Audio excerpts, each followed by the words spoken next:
देह त्यागिता कीर्ती मागे उरावी, मना सज्जना हेची क्रिया धरावी, मना चंदनाचे परित्वा जिजावे, परियांतरी सज्जनानी ववावे। 20 वर्ष जगलो का 22 वर्ष जगलो का 100 वर्ष जगलो याचा विचार शास्त्र करत नाही। तेवढ्या दिवसामध्ये तुम्ही काय केलं हे फार महत्त्वाचं आहे। किती वेळ खेळलो यापेक्षा मॅच जिंकून दिली की नाही हे महत्त्वाचं आहे। दिवसभर खेळायला 50 सुद्धा होईना, पण अर्ध्याच तासात विराट कोहली, युवराज सिंग, सचिन तेंडुलकर मॅच जिंकून जातात असं आहे। त्यामुळं ज्यानं मॅच जिंकून गेला, तुमचा सगळ्यांचा मॅच जिंकून तुम्हाला विजयी करून गेला, तुमचे माझे वाडवडील गेले, त्यांच्यासाठी गोड जेवणही झाले का नाही माहीत नाही मला। आपण जाऊ तेव्हा आपल्या नावानं एखादी कथा होईल की नाही माहीत नाही, पण मानवी जीवनाला कृतार्थ करणारी आणि प्रत्यक्ष परमात्म स्वरूप असलेली श्रीमद भागवताची अमृत कथा तुम्हा सगळ्या गावकऱ्यांना, सगळ्या पाहुण्यांना ज्यांच्यामुळे ऐकायला मिळते तो सामान्य नव्हता। श्री संत भगवान बाबा पहिल्या वारीला गेले होते पंढरीच्या, आदरणीय गित्ते बाबांबरोबर। कोण बोलतंय मोबाईलवर? मोबाईल सायलेंट ठेवा। पहिल्या वारीवरून न सांगता गेलेलं 12 वर्षाचं पोर परत येतं, मंदिरात बसतं। मंदिरात बसल्यानंतर सगळे धावत पळत येत आहेत आणि आल्याबरोबर मिठी मारतायत आणि घरी घेऊन जायला निघतायत। तेव्हा सगळ्यांना तो पोरगा सांगतो 12-12.5 वर्षाचा, मी आता घरी येणार नाही। ते म्हणाले, काय येणार नाहीस? तुम्ही घरच्या सगळ्या लोकांनी पवित्र तुळशीची माळ गळ्यात घातल्याशिवाय मी घरी येणार नाही, इथून इकडेच बाहेर कुठेही जाईल। मग इतकं गोंडस चांगलं लेकरू कसं सोडता येईल? आणि त्या 12.5 वर्षाच्या मुलासाठी अख्खं खानदान माळकरी झालं आणि मग या महाराष्ट्रात नव्हे, या भारतात नव्हे, तर जगात झेंडा लावला ज्या भगवान बाबांनी। हे भगवान बाबांचं लहानपण तसं असेपर्यंत कृष्णासारखा राहिला, असेपर्यंत सगळ्यांना या देहाने सुख दिलं आणि गेल्यानंतर सुद्धा तुम्हा गावकऱ्यांना एवढं मोठं सुख, गावकऱ्यांना एवढा मोठा आनंद ज्याच्याकडून गेल्यानंतर सुद्धा मिळतो। मग आम्ही जिवंत असून काय केलं? आम्ही गावात असून सुद्धा मंदिरात कधी आलो नाही, गावात असून सुद्धा आम्ही कधी कुणाला सुखी केलं नाही, गावात असून सुद्धा कधी कथा ऐकली नाही।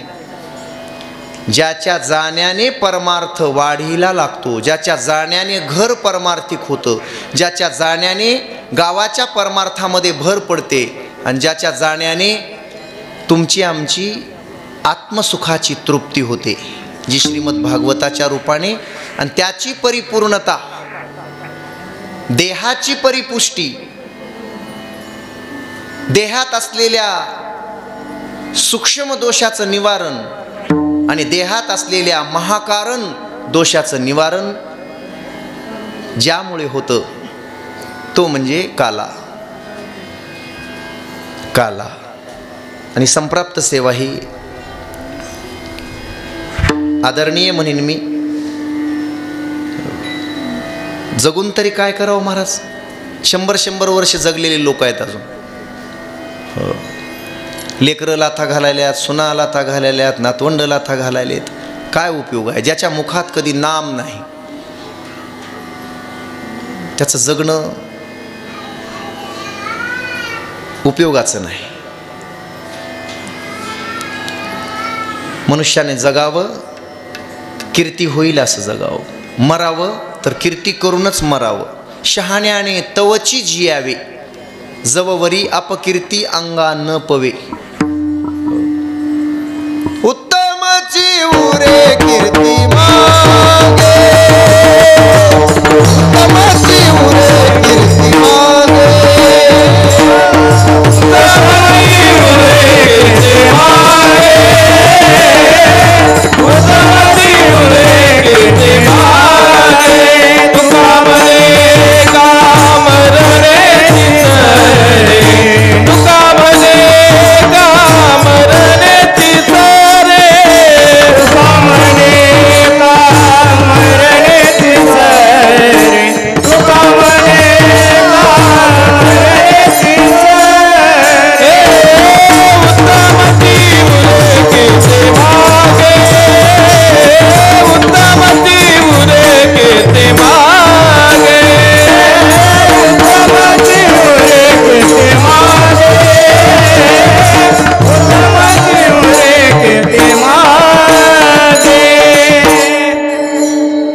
कीर्ती उरली पाहिजे आणि उत्तम कीर्ती उरली पाहिजे. कीर्ती कोणाची होते?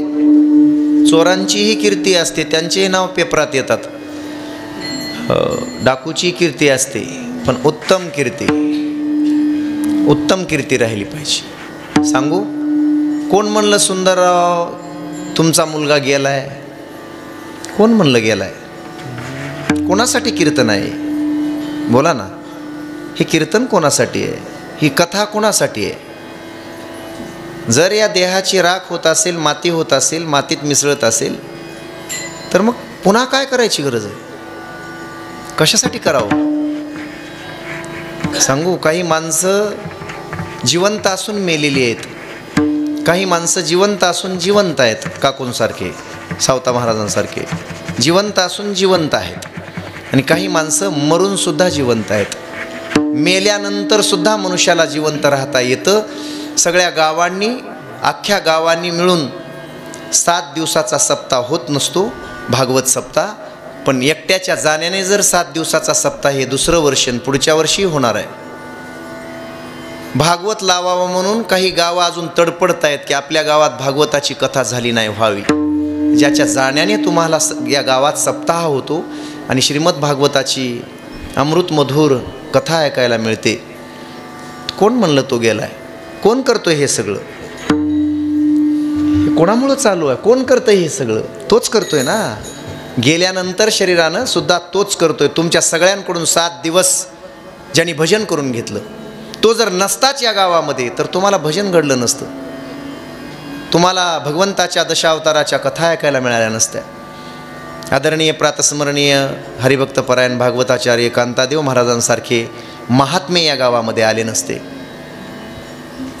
बोला, भाग्य आहे त्या सुंदररावांचं, भाग्य आहे रत्नमालाताईंचं की असा हिरा जन्माला आला. भगतसिंग घ्या, सुखदेव घ्या, राजगुरू घ्या, अजूनही या देशामध्ये त्यांची पूजा होते. 22 वर्षे माऊली ज्ञानोबाराय घ्या, त्यांचं नाव घेतल्याशिवाय कसलाही माणूस पुढे जात नाही. जगद्गुरू तुकोबाराय घ्या, छत्रपती शिवराय घ्या, पहा. पण स्वामी विवेकानंद घ्या, काय फार जगले काही? मग काय जगून तरी उपयोग आहे? मायबापाला प्रेम दिलं, गावाला प्रेम दिलं, गेल्यानंतर सुद्धा सगळ्यांना प्रेम देतोय. त्याला आम्ही विसरू शकत नाही, त्याचा विसर होणे नाही. पुन्हा एकदा सांगू, गेल्यानंतर ज्याच्या पुण्यतिथीला भजन कीर्तन आणि अन्नदान होतं तो खऱ्या अर्थानं गेलेला नसतो.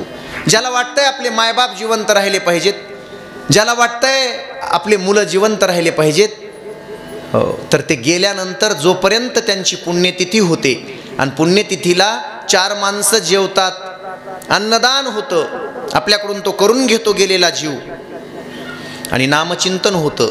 जिथपर्यंत नामचिंतन अन्नदान त्याच्यासाठी होतं तिथपर्यंत तो आहे, त्याचं नाव आहे. माऊली ज्ञानोबाराय, श्रीसंत मोतीराम महाराज, तुकोबाराय, कोण म्हणलं गेले? आताही त्यांच्यासाठी तुम्ही इथून तिथं जाता, दरवर्षी त्यांच्यासाठी खूप काही अन्नदान करता, त्यांनी सांगितलेल्या मार्गावर चालता. हा इतिहास आहे या गावाचा, विसरता येणार नाही. इतिहास आहे.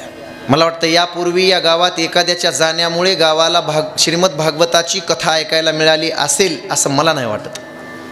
तुम्हाला माहीत का झालंय बुवा? सांगा. माना तशा खाली घालू नका. तुमच्या गावातला एखादा माणूस गेलाय आणि त्याच्या पुण्यतिथीला 3-3 वर्षे श्रीमद भागवताची कथा 7 दिवस झाली आहे, असं कधी झालंय? मला नाही वाटत. जर असेल तर सांगा मला. नाही झालं.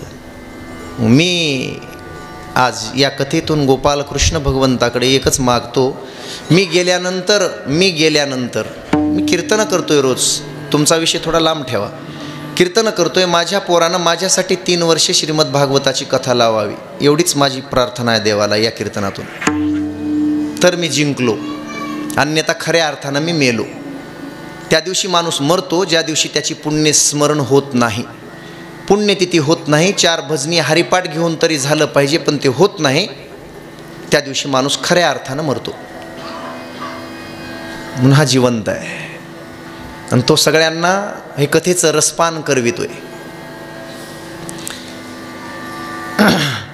मला वाटतं त्यांचे सुंदररावांचे बंधू 7-8 महिन्यापूर्वी गेले. पूर्वीचं त्यांचं जीवन आणि नंतरचं त्यांचं जीवन घडवण्यामध्ये महत्त्वाचा भाग जर काय असेल तर या लेकराचं जाणं. तो गेल्यानंतर त्यांच्याही बुद्धीमध्ये फरक पडावा, गेल्यानंतर, आणि त्यांनाही नामस्मरणाची आवड लागावी. शेवटचा काळ त्यांचा सुद्धा चांगला व्हावा, हे ज्याच्यामुळे हो तोच संदीप, तो दीप होता या घराचा. दीप, तो दीपक होता या सगळ्या मुलांचा, तो दीप होता या गावाचा, दीपस्तंभ होता परमार्थाचा. या गावातल्या परमार्थाचा तो दीपस्तंभ होता. हो, त्याचा प्रकाश अजूनही आहे, तो दिवा अजूनही आहे. आणि संदीप होता. सन म्हणजे चांगला, चांगला दिवा होता. आणि त्यानं चांगला रस्ता सगळ्यांना दाखवला आहे. म्हणून अगोदर या गादीवरून त्याच्या चरणावर मी नतमस्तक होतो. नंतर इथं उपस्थित असलेल्या सर्व माझ्या लाडक्या बहिणी, तुम्हा सगळ्यांच्या चरणी साष्टांग दंडवत प्रणिपात. बहिणीमध्ये एक माझी बायको आहे, तो थोडा बाजूला ठेवा. तीही कधी कधी बहीण असते, तीही कधी कधी आई असते, असू द्या. हो, तीही असते. आता कुठं आहे म्हणून कीर्तन होईपर्यंत तिच्याकडेच बघू नका. कीर्तन आहे का आजचं? आता कसं आहे, माणसं चांगले बसलेत त्यामुळं मला थोडं धोरणात बोलावं लागले. मी धोरण सोडल्यास फार मग आता काय, असू द्या. तुम्हाला माहीत आहे इकडं बसलेले सगळे पितृतुल्य, गुरुतुल्य, बंधुतुल्य वारकरी संप्रदायातील विद्वज्जनांच्या चरणावर साष्टांग दंडवत प्रणिपात. तुमच्या गावामध्ये सावता महाराजांसारखे एका फार मोठ्या कुळातली माणसं आहेत आणि त्यांच्यामुळं आम्हाला काहीच बोलता येत नाही. आम्हाला बाकीच्या गोष्टी बोलता येत नाहीत, कधी बोलता आल्या नाहीत आणि कधी येऊही नाहीत. ते फार उच्च कुळातली माणसं आहेत, हरिदासांच्या कुळातली माणसं आहेत. असो, ईश्वराने त्यांच्याकडून असंच हे कार्य करून घ्यावं. काकूंसारखे विद्वान ज्यांच्याकडून काही ओव्या मी शिकलो आणि आताही शिकतोय. फेटा बांधत बांधत त्यांनी मला एवढं तत्त्वज्ञान दिलं, ते मला कधी मिळालं नाही. मग असे लोक आहेत, त्यांची कदर करा.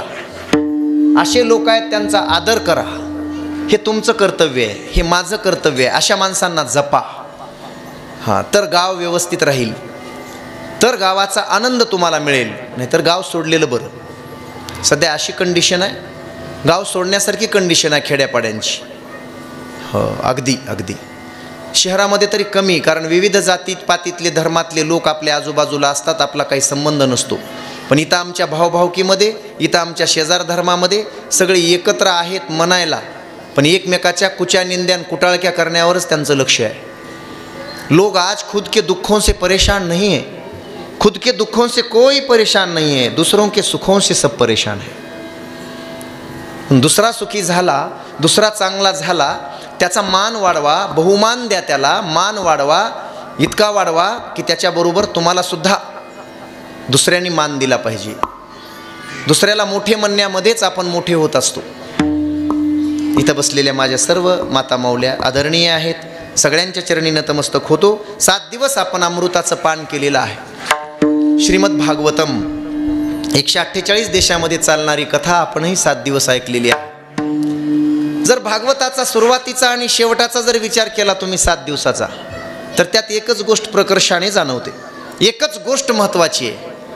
हो, पहिला श्लोक महाराजांनी घेतला आणि शेवटचा श्लोक घेतला. ते 2 श्लोक जर मला कळले तुमच्याकडून, तर तुम्ही यथासांग भागवताची कथा ऐकली असं मी समजेल. काय आहे पहिला श्लोक? सांगेल कोणी? ऐकले तुम्ही? तो दररोज श्लोक घेतला जातो.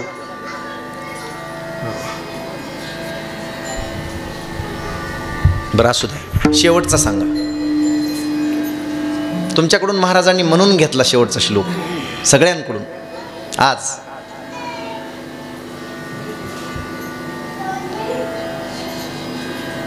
नाम संकीर्तनम यस्य सर्व पाप प्रणाशनम. बस याच्यासाठीच हे सगळं होतं.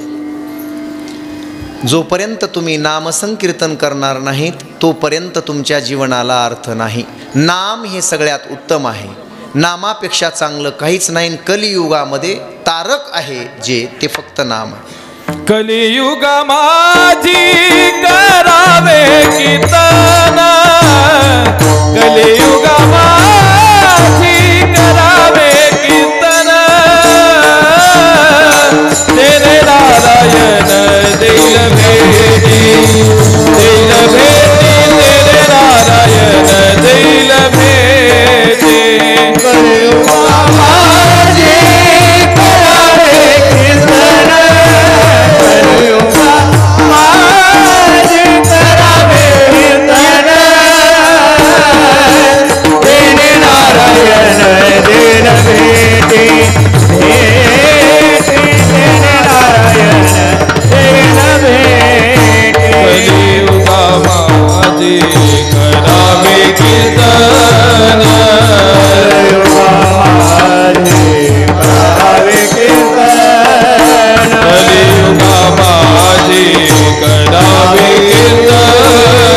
तुला सांगतोय मी आता, म्हणजे आता माझं तू लहान गुरुबंधूच आहेस म्हणून सांगतो, आवाज बांधून ठेवायचा, मोकळा भंगाळ नाही.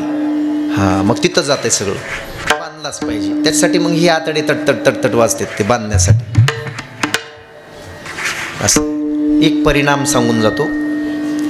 माझी मुलगी MS ला लागली आता, म्हणजे आला होतात तुम्ही सुंदरराव, तुम्ही आला होतात घरी, काकू वगैरे आला होतात. सावता महाराज, चांगल्या माणसांचा परिणाम किती असतो.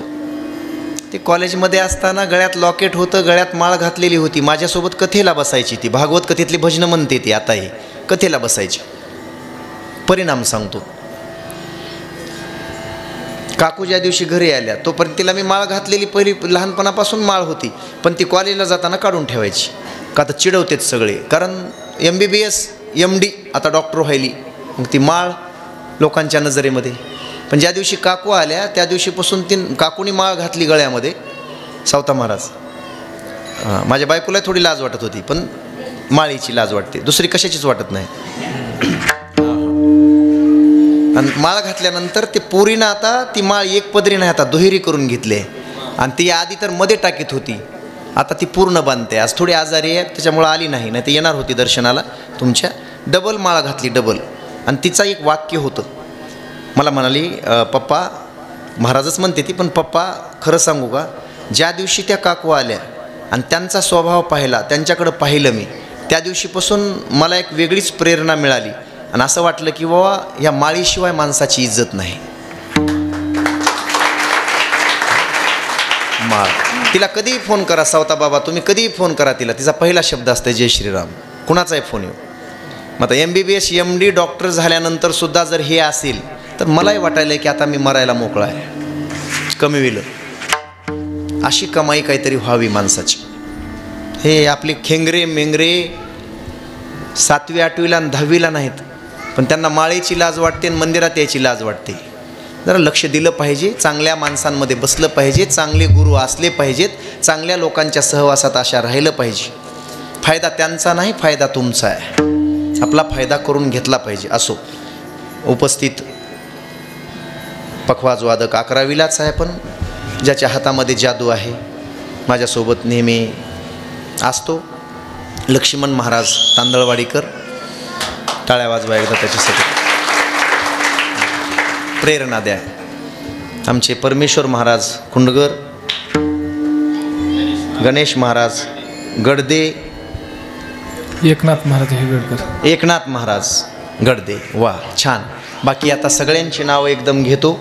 सगळे हे बालगोपाळ कृष्ण परमात्म्याच्या या संकीर्तनासाठी आपण उपस्थित आहात. तुम्हा सगळ्यांच्या चरणावर मी साष्टांग दंडवत घालतो. आपणही असेच व्हा, कोणी वादक व्हा, कोणी कीर्तनकार व्हा. गल्ली गल्लीमध्ये महाराज झाले पाहिजेत, गल्ली गल्लीमध्ये संगीत विद्यालय झाले पाहिजेत, गल्ली गल्लीत हरिपाठ झाला पाहिजे, स्पर्धा इथं करायची. पण तसं होत नाही आमच्याकडून. गल्ली गल्लीतलं भजन बंद कसं पडेल याच्यासाठी प्रयत्न असतो. बघा तुम्ही, सप्ताह बंद कसा पडेल. तो महाराज लय आता चढलाय वरी, लयच यूट्यूबला दिसायला आहे, ह्याचा ॲक्सिडेंट कसा होईल, फक्त डोक्यात एवढं असते. त्याचा आवाज लय चांगला चालला आहे, मग शेंदूर कसा घालता येईल, फक्त याच्यावर लक्ष असतं आमचं.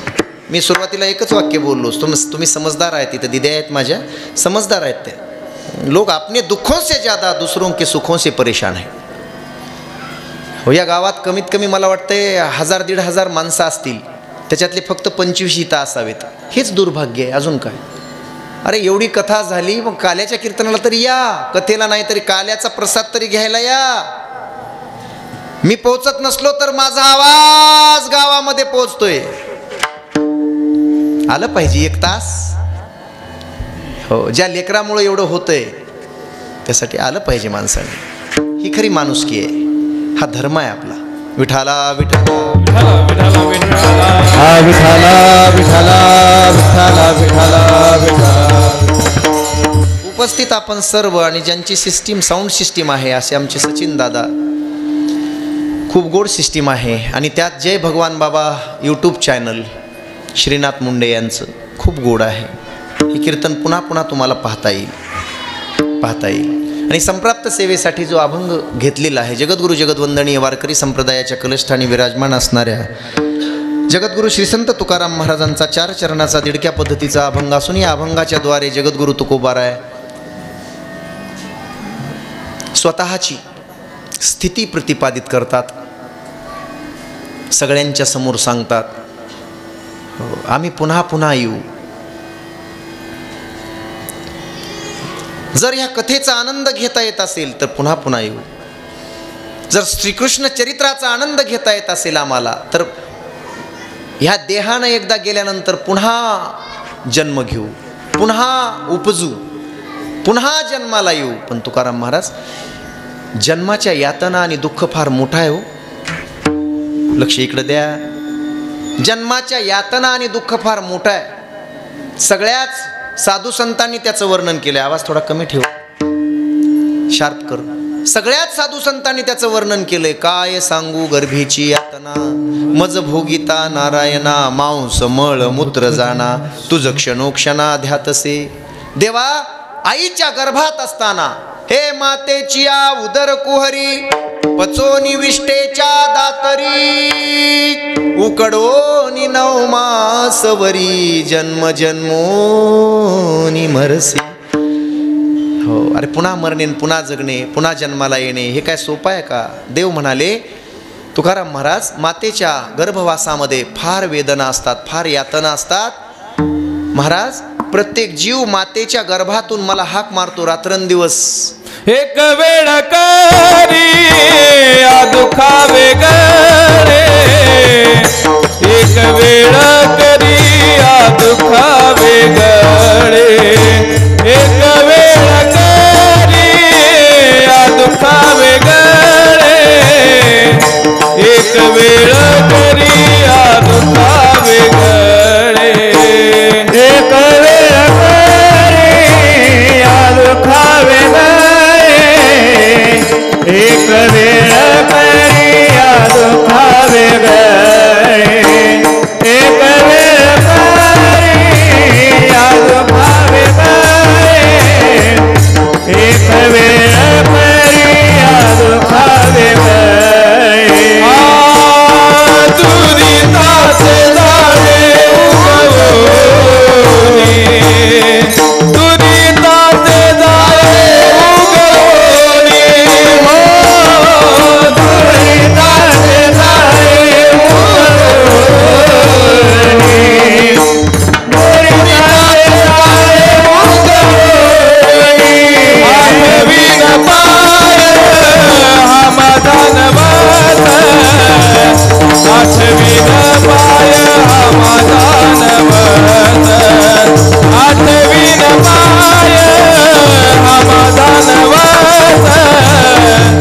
आठवीन पाय समाधान वास, आठवीन पाय समाधान वास, आठवीन पाय समाधान वास, आठवीन पाय समाधान वास, आठवीन पाय समाधान वास.